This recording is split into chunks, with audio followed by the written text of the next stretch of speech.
अब क्या गुजरात टाइटंस शुभमन गिल और राशिद खान को रिटेन करने वाली है बिफोर मेगा ऑक्शन आईपीएल 2025, या फिर एक सिमिलर स्ट्रेटजी के साथ जाएगी जैसा कि पंजाब किंग्स के बारे में कहा जा रहा है दैट वो अपने मैक्सिमम प्लेयर्स को छोड़ देगी।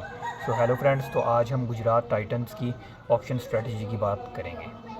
तो सबसे पहले तो गुजरात टाइटंस की अगर हम परफॉर्मेंस की बात करें जो लास्ट सीज़न में रही थी, तो वो हार्दिक पांड्या के जाने के बाद और मोहम्मद शामी के अवेलेबल ना होने के बाद 2024 के आईपीएल में वो परफॉर्मेंस तो नहीं रही। क्योंकि जब आपके एक बॉलिंग में बड़ा नाम मिस होता है, एक leader of the pack in fast bowling Mohammed Shami, then आपका एक ऐसा प्लेयर जो कि ना सिर्फ कैप्टन है बल्कि आपकी टीम को इस तरह से बैलेंस करता है जिस तरह का आपको रद्दोबदल मिल नहीं सकता, और वही हमने देखा है अभी लास्ट आईपीएल में। तो अब क्या उस चीज़ को देखते हुए गुजरात अपने प्लेयर्स को मैक्सिमम प्लेयर्स को रिलीज़ कर देगी और नई स्ट्रेटजी के साथ जाएगी मैक ऑप्शन में। लेकिन मुझे लगता है कि वो पंजाब वाली चीज़ तो हम नहीं देखेंगे एटलीस्ट, क्योंकि अभी भी इनके पास अब बंच ऑफ प्लेयर्स तो ऐसा है जिनको कभी भी गंवाना नहीं चाहेगी गुजरात टाइटंस। उसमें अगर हम प्राइमरली कुछ प्लेयर्स की बात करें जो कि बड़े बड़े नाम हैं, उनमें से शुभमन गिल हैं, राशिद खान हैं, डेविड मिलर हैं, मोहम्मद शामी हैं, चाहे वो अभी स्टिल इंजरी से बैटल कर रहे हैं, दैन साई सुदर्शन हैं। और अगर मैं पर्सनली अपना ओपिनियन की बात करूं, अगर हम इस पर बहस करना चाहें, चर्चा करें किस किस प्लेयर को रिटेन करना चाहिए गुजरात को, तो according to me I think they will retain, they should retain and they will absolutely retain Shubman Gill in their first slab of 18 crore. तो ये तो बात डन एंड डस्टेड है ऑलमोस्ट। 18 करोड़ में शुभमन गिल होंगे फर्स्ट स्लैब में। राशिद खान को भी 18 करोड़ की ही स्लैब में रखा जाएगा जो कि फोर्थ स्लैब बनती है अगर हम तरतीब से देखें आईपीएल रिटेंशन स्लैब को। तो 18-18 में शुभमन और राशिद डेफिनेटली रिटेन करेंगे, और मैं भी ये कहूँगा कि रिटेन कीजिए आप। देन उसके बाद कौन कौन से प्लेयर्स आपके पास ऑप्शंस बचते हैं जिनको आप रिटेन कर सकते हो, 14 करोड़ जिनको आप अफोर्ड कर सकते हो। तो सी यहाँ पर भी नाम हैं अभी भी स्टिल, मोहम्मद शामी हैं, साई सुदर्शन हैं, डेविड मिलर हैं, जो कि बड़े बड़े नाम मैंने लिए। नूर अहमद को भी आप उस लिस्ट में शामिल कर सकते हो। तो इनमें से अब 14 करोड़ में कौन फिट होता है, तो आई थिंक यहाँ पर भी मेरे हिसाब से तो कोई हेजिटेशन नहीं होनी चाहिए मोहम्मद शामी को 14 करोड़ की स्लैब में रिटेन करते हुए, क्योंकि फास्ट बॉलर्स ज़्यादा आपको नहीं मिलने वाले।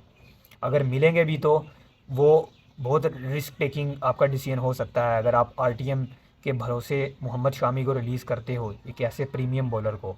तो आई डोंट थिंक कि वो 14 में भी आपको मिल सकेंगे, दैट्स नॉट श्योरिटी। ऑक्शन में जाकर इससे महंगे में भी आपको मिल सकते हैं, तो इसलिए you you will not want to take risk by releasing Mohammed Shami. और आई थिंक 14 करोड़ में हंसी हंसी रिटेन करना लेना चाहिए गुजरात को मोहम्मद शामी को। तो तीसरी रिटेंशन मेरे मोहम्मद शामी हो गए। अब फोर्थ रिटेंशन कौन होगी 11 करोड़ की स्लैब में। सी अब यहाँ पर भी ऑप्शन हैं, डेविड मिलर, साई सुदर्शन।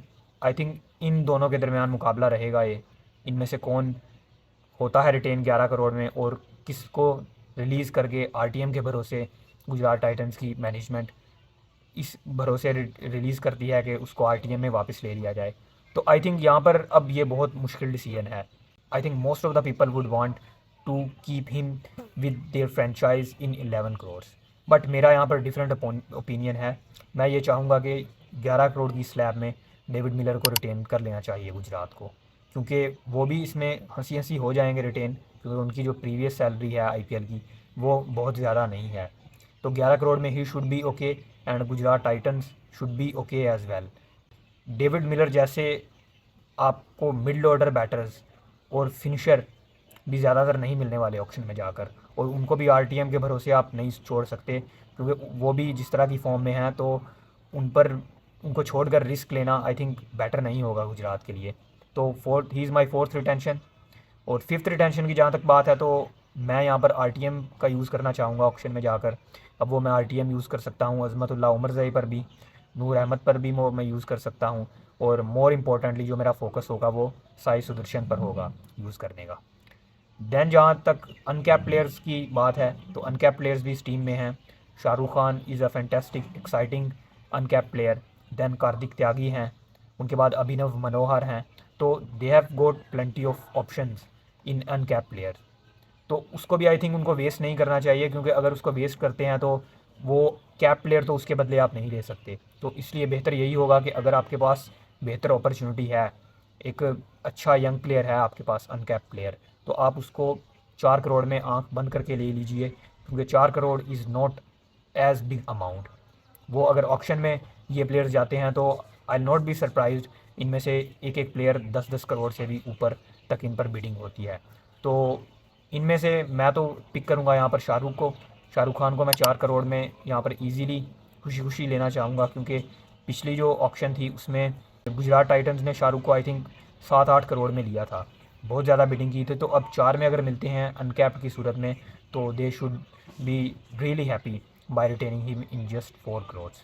तो ये मेरी रिटेंशंस थी। सिर्फ एक आरटीएम के साथ मैं जाऊंगा ऑक्शन में, और वो आरटीएम मैं किसी प्लेयर पर भी यूज़ कर सकता हूं जो कि मुझे ठीक डील में मिलता है, जिसकी वजह से मैं अपने टारगेटेड प्लेयर्स पर बिडिंग कर सकूं जितनी उन पर बिडिंग करने की ज़रूरत हो।